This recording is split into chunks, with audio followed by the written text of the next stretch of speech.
अस्सलाम वालेकुम। इस वीडियो के अंदर मैं आप लोगों को सिखाऊंगा कि हमारे पास एसक्यूएल सर्वर में एक स्कीमा क्या होता है।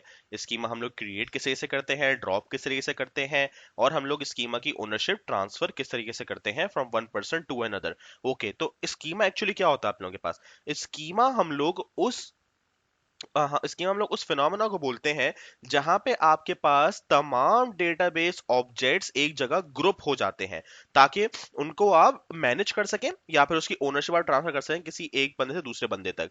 अब सवाल ये पैदा हुआ कि what are database objects. Database objects हमारे पास, हम उन कंपोनेंट्स को बोलते हैं within a database, database के अंदर, जिन जो आप लोगों को प्रोवाइडेड होते हैं जब भी आप कोई डेटाबेस बनाते हैं। आप लोगों ने नोट भी किया होगा, मैं भी दिखाऊंगा भी। जब हम ऑब्जेक्ट एक्सप्लोरर हम ना ओपन करते हैं, डेटाबेस नया बनाते हैं, तो उसके अंदर आपके पास डिफरेंट फोल्डर बने हुए आते हैं आपको नजर। टेबल्स जिस पर आपने बहुत सारा काम किया, उसके अलावा व्यूज भी होते हैं और बहुत सारी चीजें होती हैं आप लोगों के पास। वो तमाम चीजें आप लोगों के पास कहलाती हैं योर डेटाबेस ऑब्जेक्ट्स। मतलब उसके अंदर स्टोर्ड प्रोसीजर, व्यू वगैरह, सब ट्रिगर, सब कुछ आपके पास वहां पे होता है जो आप बनाएंगे आगे जाके। तो हम लोगों ने क्या करना है, हम लोगों ने उनके लिए अलग अलग स्कीमा बनाना है। और स्कीमा का फायदा क्या होगा? उसका फायदा ये होगा कि अगर मेरे पास 3 से 4 यूजर्स हैं जो कि मेरे डेटाबेस पे वर्किंग कर रहे हैं, अगर सिर्फ एक स्कीमा होगा तो मिक्सअप बहुत हो सकता है। क्योंकि अगर 4 यूजर्स काम कर रहे हैं तो वो क्या करेंगे, जब एक ही स्कीमा पे काम करेंगे, वो अपने अपने आइडियाज, अपनी अपनी मैनिपुलेशन करेंगे, और आपका मिक्सअप डेटा बहुत सारा हो सकता है। लेकिन जब मैं स्कीमास डिफरेंट बना दूंगा और हर किसी को डिफरेंट स्कीमा में डिफरेंट टेबल्स, व्यू सब असाइन कर दूंगा, तो क्या होगा, हर किसी के पास रिस्पॉन्सिबिलिटी आ जाएगी कि भाई मैंने इन 3 पे काम करना है, मैंने इन 2 पे काम करना है, मैंने इन 4 पे काम करना है, और मैंने किसी और का काम छेड़ना ही नहीं है। तो क्या होगा, डिफरेंट यूजर्स डिफरेंट स्कीमा पे काम कर रहे होंगे, लेकिन एट द एंड वो एक ही बॉक्स के अंदर आपके पास इंक्लोज्ड होगा, जो बॉक्स आपके पास डेटाबेस का होगा। तो हम क्या बोल सकते हैं कि डेटाबेस आप लोगों के पास पेरेंट फोल्डर है और स्कीमा आप लोगों के पास उसके सब फोल्डर है। तो इसी पे हम लोग काम करेंगे इंशाल्लाह। इस वीडियो के अंदर आप लोगों को सिखाऊंगा, डेमोन्स्ट्रेट करूंगा किस तरीके से हम इस पे काम कर सकते हैं। ओके, तो एचक्यूएल सर्वर पे क्वेरी स्टार्ट करने से पहले चैनल को सब्सक्राइब कीजिएगा, इस वीडियो को लाइक कीजिएगा, और कंटेंट आपको पसंद है तो बेल आइकन प्रेस कीजिएगा ताकि आपको नोटिफिकेशंस टाइमली मिलते रहें। Okay, then let's start. I am in my SQL server. यहाँ पे मैंने ओपन किया अपना एसक्यूएल सर्वर। पासवर्ड, ठीक है। तो यहाँ पे देखिएगा, मैंने ये ऑब्जेक्ट स्टोर की बात की थी। यहाँ पे डेटाबेसेस मैंने बनाए थे और पिछली पिछली वीडियो से मैं एचटीडीबी पे काम कर रहा था। तो यहाँ पे अगर मैं इसे एक्सपेंड करूँ, ये आप तमाम डेटाबेस ऑब्जेक्ट्स यहाँ पे देख सकते हैं जो मुझे यहाँ पे अवेलेबल हैं। यहाँ पे डेटाबेस ऑब्जेक्ट्स आपके पास अवेलेबल हैं, जिन पे हमने एक डेटाबेस ऑब्जेक्ट पे काम किया हुआ है जो हमारे पास टेबल्स था। टेबल में हमने सारा काम किया हुआ है। इसके अलावा और भी हैं, व्यूज, स्टोर पॉइंटर, ट्रिगर्स वगैरह से मैंने बात की थी, लेकिन हम वो आगे काम करेंगे उन पे। अब यहाँ पे आपके पास दो तरह के स्कीमा होते हैं। कौन सा स्कीमा? एक जो आपके पास डिफॉल्ट पे स्कीमा है, जिस पे आप ऑलरेडी काम करते हुए हैं, लेकिन आपको अभी तक अंदाजा नहीं हुआ, अब पता चलेगा वो क्या होता है। और दूसरे होते हैं कस्टम स्कीमा। अब आपके पास, आपने एक चीज नोटिस की होगी लाजमी, कि जब भी आप टेबल्स बना रहे थे तो टेबल के पीछे डीबीओ लिखा हुआ था। अभी डीबीओ क्या चीज है? ये डीबीओ आपका डिफॉल्ट स्कीमा है, क्योंकि आप जो भी टेबल बनाए, जो भी व्यू बनाए, जो भी आप स्टोर पोजीशन बनाए, वो तमाम के तमाम डीबीओ के स्कीमा में आप लोगों के पास इंक्लोज्ड होते हैं। तो ये चीज हमने चेंज करनी है। हमने बोला नहीं यार, अब जो मैं काम करूंगा ना, वो मैं करूंगा यार कि वो मेरे पास एक डिफरेंट स्कीमा में आए, वो डिफरेंट तरह से मेरे पास काम हो, और वो किसी और को मेरे पास ओनरशिप हो। अभी स्कीमा भी डीबीओ आप लोगों के पास डिफॉल्ट है, और जो आपके पास यूजर है, यहां पे अगर मैं आपको यूजर दिखा सकूं, ये सिक्योरिटी में जाके आपको, यहाँ पे आपको तमाम मिलेंगे, ये इसकी सिक्योरिटी डेटाबेस की। यहाँ पे यूजर्स हैं, स्कीमाज हैं, सब है। तो डिफॉल्ट का जो आपके पास स्कीमा है दैट इज डीबीओ, या आपको ऑलरेडी चल रहा है आपके पास। और जो डिफॉल्ट पे यूजर है आप लोगों के पास, वो भी डीबीओ है। अब मैं ये चीज करना चाह रहा हूं, मैं करना चाह रहा हूँ स्कीमा बनाऊं और मैं डिफरेंट यूजर्स को असाइन करूं, डीबीओ से अपनी जान छुड़ाऊं, कि कभी कोई मसला हो जाए कि अगर डीबीओ मुझे काम नहीं करना, या कोई करप्टेड आपके पास हो जाए काम आपके पास, तो आप किसी और को काम देख सके, वो चेक तो कर सकें क्या मैंने जब वो काम दिया था, स्कीमा दिया था, कि आपने वो काम किया नहीं किया। तो डीबीओ अकाउंटेबल अब नहीं रहेगा सिर्फ। तो मैंने क्या किया यहाँ पे, अब मैं बनाऊंगा अपना पहला स्कीमा।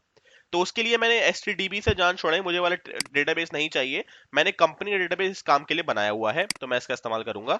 मैं यहाँ पे आऊंगा सिक्योरिटी पे, और उसके अंदर मैं एक नया स्कीमा बनाऊंगा। तो let's build a new schema. इस स्कीमा का मैंने यहाँ पे नाम दिया, स्कीमा का हम लोग नाम दे देते हैं यहाँ पे, इसको दे देते हैं मार्केटिंग अंडरस्कोर एससी। ये मार्केटिंग स्कीमा है, तो इसके अंदर तमाम इस व्यूज टेबल्स वगैरह सब मार्केटिंग वालों के लिए होंगे। अच्छा, अभी डिफॉल्ट है, मैंने बोला कि डिफॉल्ट पे काम करो, अभी ओनर डीबीओ को ही रहने दो। मैं ओनरशिप चेंज कर सकता हूँ, लेकिन अभी फिलहाल मैं इसको डीबीओ पे रहने दे रहा हूँ, क्योंकि मैंने अभी कोई नया यूजर नहीं बनाया हुआ। तो मैंने यहाँ पे अगर ये डीबीओ लिखूं या ना लिखूं एक ही बात है, वो बनेगा डीबीओ पे ही। तो मैं इसे ओके कर रहा हूँ, अपना स्कीमा क्रिएट कर रहा हूँ, मेरा स्कीमा क्रिएट हो गया। मार्केटिंग स्कीमा के नाम से होगा ये रहा मार्केटिंग अंडरस्कोर एससी स्कीमा आ गया मेरे पास यहाँ पे। तो अब मैं क्या करूंगा यहाँ पे, अच्छा अगर आपने क्वेरी भी देखनी है स्कीमा की क्वेरी क्या है, तो सिंपल है, आप जो भी यहाँ पे लिखेंगे स्क्रिप्ट पे क्लिक करें, यहाँ पे आपके पास वो क्वेरी आ जाएगी और इसे एग्जीक्यूट कर लें। आसान सा काम है, क्रिएट स्कीमा, और बस आपके पास स्कीमा का नाम बन जाएगा। वेरी इजी क्वेरी, इस वजह से मैंने वो लिखी नहीं। अच्छा, तो स्कीमा बन गया है यहाँ पे। अब इस स्कीमा का इस्तेमाल करते हैं। तो मेरे पास डेटाबेस कौन सा है, डेटाबेस तो कंपनी का है, मैंने उसे यूज कर लिया। अब यहाँ पे एक टेबल बनाते हैं। मैंने बोला भाई क्रिएट टेबल, वो उस स्कीमा के अंदर बनना चाहिए, क्योंकि अगर मैं यहाँ पे, आपको पता है टेबल का नाम जो मैं करता हुआ आया हूँ, कुछ भी यहाँ पे लिखूं कि ये मेरे पास होगा मार्केटिंग अंडरस्कोर टीबीएल, सही है, मार्केट अंडरस्कोर टीबीएल, अगर मैं इसको यहाँ पे स्कीमा का नाम नहीं दूंगा तो बाय डिफॉल्ट कहाँ होगा, डीबीओ पे क्रिएट हो जाएगा ये। तो अभी ये इस तरीके से है बाय डिफॉल्ट, मैं लिखूं ना लिखूं एक ही बात है। लेकिन अब मैंने लिखना है, क्योंकि मेरे पास स्कीमा डिफरेंट है। और स्कीमा मेरे पास है कौन सा, स्कीमा मेरे पास है ये वाला मार्केटिंग अंडरस्कोर एससी। तो मैंने क्या किया, मैंने बोला यहाँ पे भाई मार्केटिंग अंडरस्कोर एससी, ये मेरा स्कीमा है, डॉट लगाओ यहाँ पे। अब आपका स्कीमा आ गया मार्केटिंग अंडरस्कोर एससी। तो मैं जल्दी से इसके कॉलम्स बना लेता हूँ। सही है जी, तो मैंने यहाँ पे टेबल बना लिया, अब इसे एग्जीक्यूट करते हैं। लेकिन की पॉइंट क्या है कि मार्केटिंग एससी का स्कीमा है, एग्जीक्यूट किया इसे मैंने। अच्छा, मैंने यूज नहीं किया कंपनी को अभी तक मेरे ख्याल में, हाँ अब यूज किया है मैंने इसे, यूज कंपनी, एग्जीक्यूट, ये हो गया, क्योंकि वो स्कीमा डेटाबेस कौन सा वाला है, कंपनी वाला था। ये मैंने किया, यहाँ पे बन गया मेरे पास स्कीमा पे टेबल। लेट्स चेक कि टेबल अब मेरे पास किस तरीके से आ रहा है। तो इसे हम रिफ्रेश करेंगे एंड यू विल चेक कि भाई मेरे पास क्या हो रहा है अभी टेबल्स के अंदर। तो टेबल के अंदर मेरे पास एक डीबीओ का मौजूद है, ये दो मैंने स्कीमा अलग बनाए थे, लेकिन हमारा स्कीमा कौन सा था, मार्केटिंग एससी, और उसका मेरे पास यहाँ पे टेबल बन गया है। तो मेरे पास यहाँ पे मेरे स्कीमा जो मैंने पहला बनाया उसके अंदर मेरे पास मार्केटिंग एससी नामी स्कीमा, उसके अंदर मार्केटिंग टेबल का मेरे पास यहाँ पे बन चुका है। मतलब आपने यहाँ पे सक्सेसफुली सेपरेट कर दिया अपने मार्केटिंग का काम, आपने सिर्फ मार्केटिंग के स्कीमा पे दे दिया। लेकिन अब इस तरीके से आप समझ गए, आप लोगों को पता चल गया किस तरीके से हम लोग स्कीमा बना सकते हैं, और उसके अंदर डिफरेंट डिफरेंट हम लोग स्कीमा के अंदर डिफरेंट डिफरेंट ग्रुपिंग्स हम लोग कर सकते हैं अपनी रिक्वायरमेंट के हिसाब से, अपनी आसानी के हिसाब से। लेकिन अभी भी एक मसला पर्टेन्स, एक क्या मसला है हमारे पास, एक वन प्रॉब्लम पर्टेन्स यहाँ पे, क्या है वो, कि मेरे पास जो अभी भी ओनर है इस वाले स्कीमा का जो मैंने बनाया है वो है डीबीओ। मैंने ये चेंज करना है। मैंने बोला नहीं यार, डीबीओ के मेरे पास क्यों ओनर है, अगर मार्केटिंग का स्कीमा है तो कोई मार्केटिंग का बंदा उसका ओनर होना चाहिए। तो मैंने बोला ओके, काम करो यार, चेंज कर लेते हैं इसे। यहाँ मेरे पास सिक्योरिटी पे अगेन आया, अब यहाँ पे आपके पास सिर्फ स्कीमास नहीं है, आपको यूजर्स भी यहाँ पे नजर आ रहा है। तो आपने सेलेक्ट किया यूजर और आपने न्यू यूजर क्रिएट किया। आई वुड प्रेफर कि आप लोग एसक्यूएल यूजर विद लॉगिन ना करें, क्योंकि जब वो वैसे ही एसक्यूएल सर्वर खोलेगा तो उसे पासवर्ड तो मालूम होना चाहिए, क्योंकि मेरा एसक्यूएल सर्वर ऑथेंटिकेशन पे काम है। लेकिन अगर आप लोग करना चाहें आप यहाँ पे कर सकते हैं, कोई मसले की बात नहीं है। लेकिन मैं ऐसे कर रहा हूँ एसक्यूएल यूजर विदाउट लॉगिन। अगर आपका विंडोज ऑथेंटिकेशन पे है, विंडोज यूजर है बंदा, तो सिंपली यहाँ पे क्लिक करिएगा, यहाँ पे सर्च करिएगा, आपका यूजर नेम वही होगा जो आपके सर्वर का नाम है, इस पर आप कनेक्ट कर रहे हैं अपना एसक्यूएल सर्वर, और यहाँ पे दे दीजिएगा, चल जाएगा वो। मैंने बोला भाई एसक्यूएल सर्वर विदाउट लॉगिन है मेरा, यहाँ पे लॉगिन की जरूरत नहीं है उसको, क्योंकि he is a part of my company, मैं उसे लॉगिन की जरूरत नहीं दे रहा उससे जरूरत। अच्छा, अब मैंने यहाँ पे यूजर नेम कर दिया, लेट्स से मेरे पास यूजर है अहमद अंडरस्कोर मार्केटिंग डेप्ट, मार्केटिंग डिपार्टमेंट का है अहमद। सही है, डिफॉल्ट स्कीमा मैं अभी से नहीं दे रहा, मैं चाह रहा हूँ रन टाइम पे स्कीमा जो होगा मैं उसे वो वाला ट्रांसफर करूँ। आप यहाँ पे डिफॉल्ट दे सकते हैं स्कीमा, उसको यहाँ ब्राउज करें तो सारे स्कीमाज आ रहे हैं, इनमें से आपने जो स्कीमा बनाया मार्केटिंग का, ये आप उसे यहाँ पे दे सकते हैं, आपकी मर्जी है। आप सिर्फ ओके करेंगे, स्कीमा उसका बन जाएगा, यहाँ पे डिफॉल्ट पे वो उसका ओनर हो जाएगा। लेकिन मैं क्या कर रहा हूँ, मैं रन टाइम पे करूंगा, मैं बोला अभी नहीं, अगर मैं रन टाइम पे करूंगा डिसाइड कर लूंगा या तो यही वाला देना है या कोई नया वाला स्कीमा देना है मैंने इस बंदे को। मैंने ओके किया, सिर्फ यूजर बना लिया, यहाँ पे मैं रिफ्रेश करूंगा इसे और मेरे पास यहाँ मेरा यूजर आ जाएगा। ये मेरा यूजर आएगा यहाँ पे, अहमद अंडरस्कोर मार्केटिंग डेट बन गया यूजर मेरे पास यहाँ पे। अब मैं करना ये चाह रहा हूँ, मैंने बोला नहीं यार मूड चेंज हो गया, नया स्कीमा नहीं, इससे ही दो मार्केटिंग वाला जो स्कीमा है इसकी ओनरशिप आप अहमद को दे दो। तो मैंने क्या किया यहाँ पे, मैं वापस आया यूजर से हट के दोबारा स्कीमास पे आया, और मैं अब जाऊंगा यहाँ पे मार्केटिंग अंडरस्कोर स्कीमा की प्रॉपर्टीज में। मैं इसकी प्रॉपर्टीज में गया तो अभी आप देख सकते हैं मैंने हालांकि वहां नहीं लिखा था, लेकिन डिफॉल्ट पे कौन सा डीबीओ मेरे पास स्कीमा ओनर आ रहा है। मैंने बोला नहीं यहाँ से चेंज करो, मैंने बंदा बनाया इसके लिए, ब्राउज करो और क्या करते हैं यहाँ पे अहमद मार्केटिंग डेप्ट को इसका ओनर बना दो।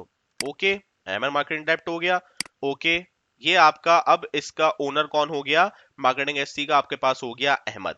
अब यहाँ पे आपके पास यूजर तो बन गया, आपका स्कीमा बन गया, आपका यूजर बन गया, अब अहमद संभाल रहा होगा इस वाले स्कीमा को, कोई और इसको नहीं संभाल सकता। अब यहाँ पे एक मसला क्या होगा आप लोगों के पास, मसला ये होगा कि अज्यूम करें कि अहमद जो है वो आपकी कंपनी लीव कर रहा है, डिपार्टमेंट लीव कर रहा है, लेकिन स्कीमा उसके अंडर है। तो आप क्या करेंगे, जो लॉजिकल बात वो ये है कि आप अहमद पे आएंगे और इसे बोलेंगे भाई डिलीट करो इस आदमी को, क्योंकि यह जा चुका है मेरे ये कंपनी से, डिपार्टमेंट जा चुका है। लेकिन जब मैं इसे ओके करूंगा तो एरर आएगा, और एरर क्या आएगा, वो ये आएगा कि भाई मैं इसलिए डिलीट नहीं कर सकता इसको क्योंकि ये आपके डेटाबेस में एक स्कीमा का ओनर है, तो आप इसे कैसे रिमूव कर सकते हो, अगर रिमूव करोगे तो स्कीमा में मसला आ जाएगा, कौन संभालेगा स्कीमा। तो यहां पे मसला क्रिएट हो गया कि यार अब मैं क्या करूं, ये तो जा रहा है और इसके पास स्कीमा है, लेकिन मैं इसे रिमूव करना है क्योंकि छोड़ चुका है, रिजाइन दे चुका है ये, तो अब मैं क्या करूंगा, यहाँ पे जो मेरे पास ये इस यूजर के अंडर स्कीमा था, मैं इसकी ओनरशिप ट्रांसफर कर दूंगा कि भाई इसे निकालो और ओनरशिप ट्रांसफर करो। तो मैं क्या करूंगा, ऐसे क्लोज करूंगा, मैं सिंपल अपने वाले स्कीमा पे आऊंगा जिसका अहमद ओनर था, वो मार्केटिंग एससी का स्कीमा था। तो मैं इसकी प्रॉपर्टीज पे अगेन आऊंगा और यहां से सर्च करके दोबारा मैं यहाँ पे अपना ओनर चेंज कर दूंगा। तो मेरा ओनर अब मैं कर देता हूँ एसबीओ कर देता हूँ, ये मैंने एक और बनाया था, एसबी ओनर कर देता हूँ मैं यहाँ पे। Okay, okay and okay. तो यहाँ पे अब एसबी हो चुका है। कैसे कैसे पता चला आपको एसबी हो चुका है, क्योंकि अब आप अहमद पे आएंगे और अगर से आप डिलीट कर देंगे, यहाँ पे सिंपल आप ओके करेंगे, then it will be deleted, वो जा चुका है। मतलब आपके पास अब जो एसबी है वो ओनर आपके पास कीमा का ओनर हो चुका है, वो रिमूव नहीं हो सकता जब तक कि आप ओनरशिप इसकी ट्रांसफर नहीं करते।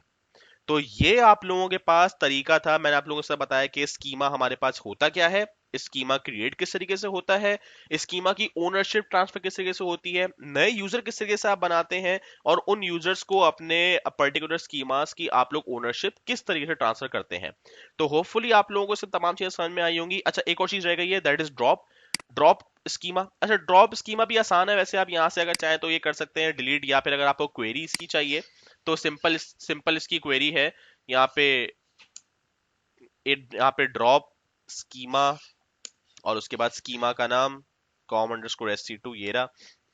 तो it will be dropped, this schema will be आपके पास ड्रॉप हो जाएगा, लेकिन ये तब ड्रॉप नहीं होगा अगर कॉम sc2 के अंडर कोई टेबल है। हम चेक कर लेते हैं, इसके अंदर टेबल है, is being reference by an object, मतलब बता रहा है आपको मार्केटिंग डिपार्ट कोई आपका कॉम sc2 यूज कर रहा है। कैसे हमें पता चल रहा है, ये देखें, मार्केटिंग डिपार्ट का टेबल कॉम sc2 यूज कर रहा है, तो ये स्कीमा ड्रॉप नहीं हो सकता क्योंकि उसके अंदर अभी ऑब्जेक्ट्स मौजूद हैं। तो अगर आपने काम करना है, रिमूव द ऑब्जेक्ट्स, आप इस ऑब्जेक्ट को रिमूव करें, यहां से डिलीट करें टेबल को, रिमूव हो गया। अब इसे आप रिमूव कर लें यहाँ पे ड्रॉप स्कीमा, क्योंकि इसका कोई ऑब्जेक्ट नहीं है, कमांड्स कंप्लीटेड सक्सेसफुली।